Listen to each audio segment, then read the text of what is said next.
Hello friends! Hey! Today we are in San Francisco, California visiting the Walt Disney Family Museum. Yeah. You can find that in the Presidio part of San Francisco, right next to the Golden Gate Bridge and all the wind from the coast.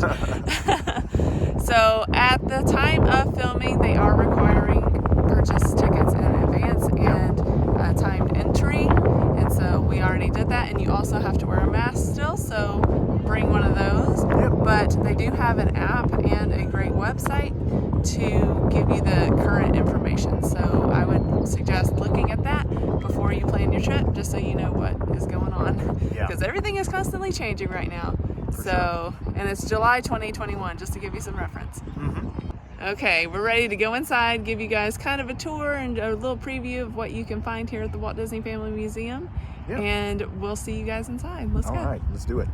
So after you first come in, they'll give you the rules, the rundown, and then they'll check you in. They give you some headphones, because there's a headphone jack for an audio tour once you get in. And then you kind of wait in this awards hallway here, and it has like all the awards from like Grammys, Golden Globes, all kinds of different awards. Oh, look at this Mickey on a turtle. That's cute. Also complete with some photografias of Walt. Look at all the Oscars. This is the one that got for Snow White and the Seven Dwarfs. Why are there 1, 2, 3, 4, 5, 6, 7, 8 Oscars? Because it's supposed to represent Snow White and the Seven Dwarfs. It was the first animated film to win an Oscar.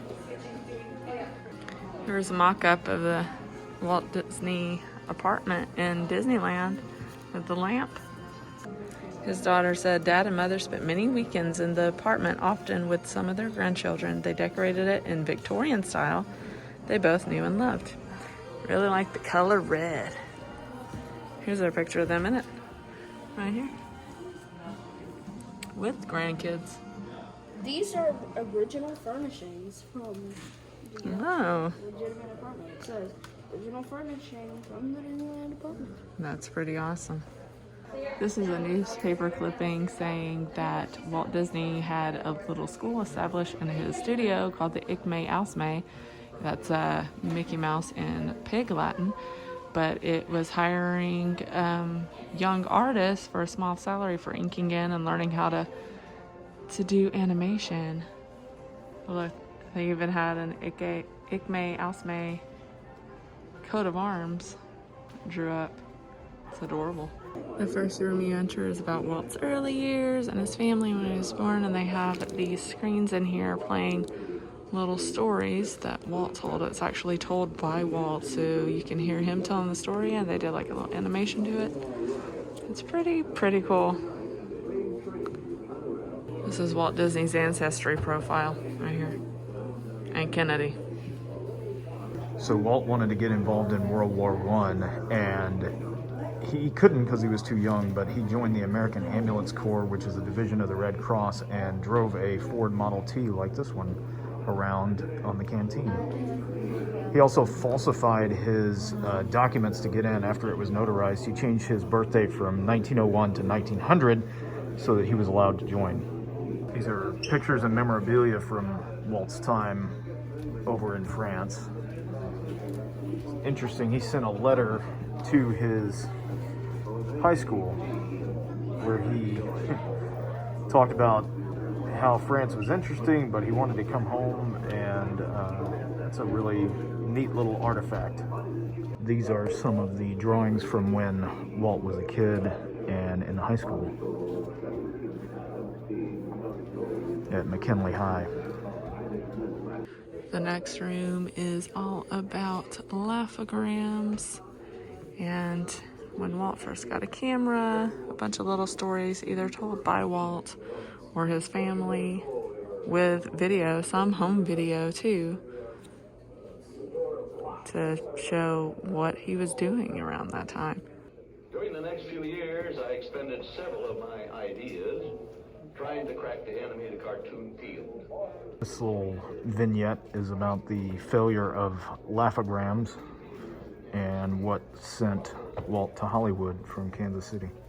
And this is the original camera that he had. Cost $300. $300. So I talked to him to let me borrow one of his cameras. So I took the camera home and I started experimenting.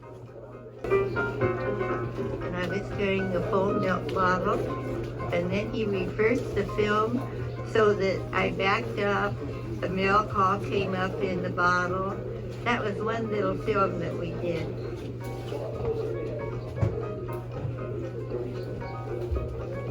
Over the next 2 years, I expended several of my ideas trying to crack the enemy to cartoon. Going up to the second floor for the rest of the exhibits. Nothing. It was a big day, the day I got on that California Limited. I just was free and happy, you know. It was in 1923, but I failed. I think it's important to have a good hard failure when you know. Yeah. Good to know. Hollywood. Now it's time for Hollywood land. After coming out to Hollywood, Walt was able to get the Alice comedies picked up by a distributor, and this kind of talks about all those different things where she would act in cartoons. It was a totally new thing. It blew everybody's mind. After coming out of the Hollywoodland area, you're now in like an animation area. This is animation cells from Steamboat Willie. They're interactive. It's basically to show you how many drawings they would have to do and put together just for one scene. So this is just one scene with the cow. This is 348 frame enlargements of Steamboat Willie. All this is about 15 seconds of action that makes that film happen. Turns out Iworks could put out 700 drawings in a day, which is just legendary levels of output. And then on the other side of this room, we have an Oswald corner and a Mickey Mouse corner. Started doing a lot of Mickey Mouse merchandise, and this is from various eras. Just tons of it. Watches, clocks, tricycle. So this is about synchronizing sound, and Walt came up with the bouncing ball that you see on a lot of these things that kept everybody in sync. This was before you could dub. Walt was definitely a spend money to make money guy. He said, slap this big a mortgage on everything we got and let's go after this thing in the right manner. It's just money after all. After you exit the Oswald and Mickey room over there, come over into here. This is more of the films that were going on. I guess this is all about the 1930s, what different animations were happening and how color was added. Where Disney took off with the Silly Symphonies, which started out with the skeleton dance, and really instituted him as a master of music and animation. One of the bigger innovations that Walt Disney was able to do is personality in the characters, how they walked, how they stood, how they smiled, shrugged. It was something that had never been done in cartooning before, and it started with the Three Little Pigs, which ended up being a huge hit. All of Walt's experimentation with pigment and sound and everything involving cartoons led to a decade of huge growth in the 20s and 30s, and led him down the path, because he had a vision, remember, of full-length feature films, and that's what this was all building towards.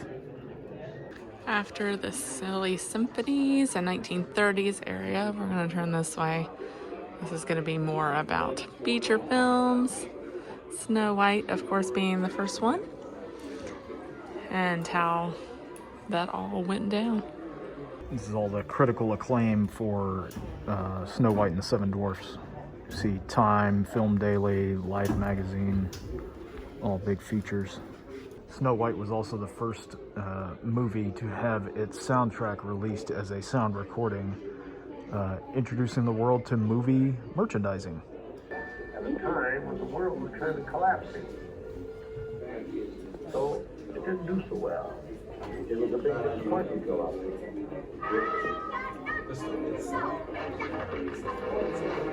Check it out. They got the multi-plane camera.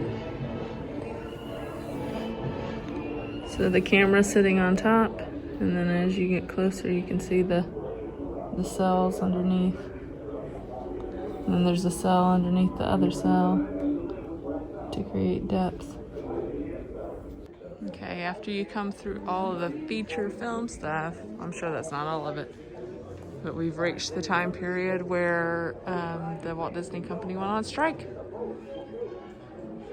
And Walt did not like it. He said it was the toughest period in his whole life. And here's some of the signage. And he did everything he could to scare me. He had his people in Washington that went and put stories up to them about me. He called them sweatshops. I didn't know what to do. I wanted to close it. I said, I'll close it and let them settle. From the strike area, you've got the Latin America area, and then you turn this way, and this is the war years and how they dealt with animation and war during World War II. This is a story of two families. One of them happy, one of them sad. And from the post-war productions, we have a restroom up here, and then some of the collector items, like the Disneys like to collect miniatures, so they have a bunch of miniatures in here. So yeah, this is all about their collections and family treasures. Pretty cool stuff. And then from the collector's items area, turn around, there's a gorgeous glass hallway that we get to walk down. You get to see the whole bay. And if it wasn't a foggy day, you can see all of the Golden Gate Bridge from here. This walkway is about Walt and the natural world. He really loved nature. And that's probably why I like Walt Disney. And this walkway will lead you back downstairs. So I guess the rest of everything is downstairs.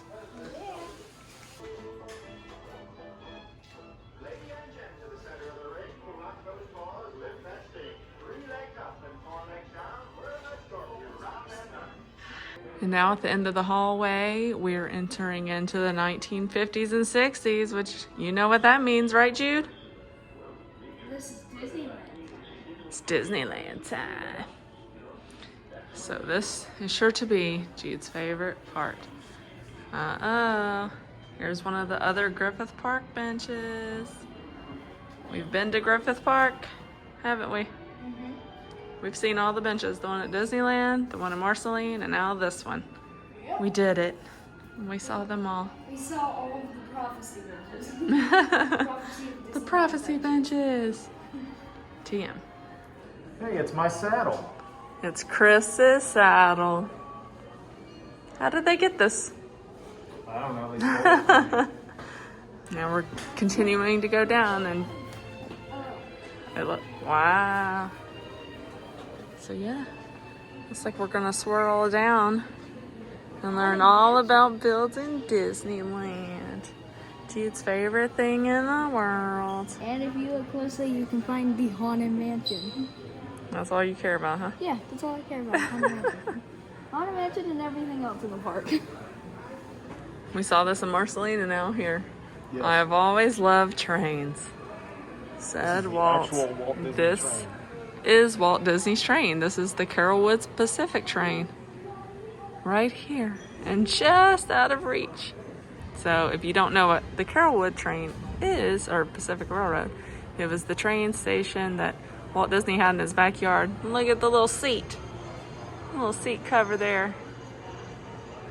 Walt Disney's tush sat on that seat.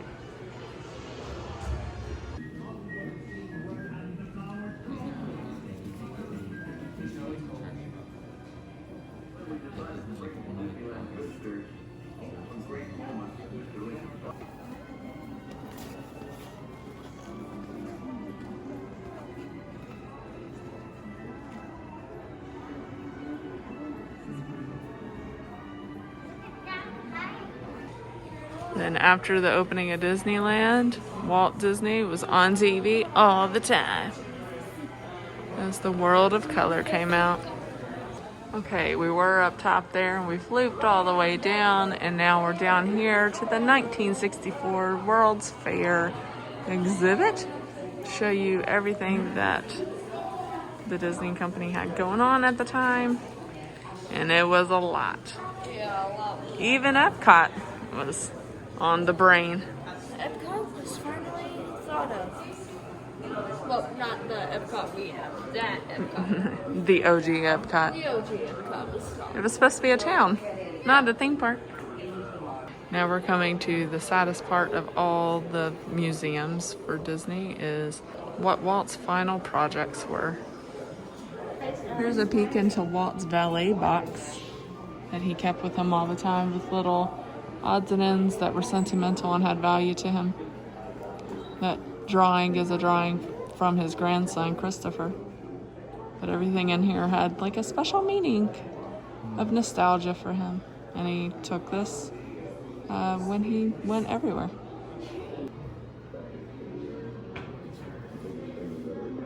It seemed like they had a fun marriage. So there you have it. That was our full tour of the Walt Disney Family Museum here in San Francisco. Plan to spend a almost full day in there. Yeah. We were in there 4.5 hours-ish. And very much worth it. But if you were trying to plan like other stuff around your day, you would want to, if you're a real Disney fan, you're going to take some time in there. Yeah. There's a lot to read. It's a huge museum. They have so many artifacts and it's just amazing. Yeah. And the home videos. Home videos are really good. Were on point and they were like the best part. So. Yeah. Miniature models are awesome. The Lily, but I was amped up to see the train. I really was. I was like, oh my God. So yeah, it was amazing. We definitely, if you're a Disney fan, recommend this as part of your San Francisco trip. If you have any questions for us, just leave them down in the comments and we'll get to you as soon as we can and hopefully help you plan your trip. And we'll see you guys next time. bye. Bye.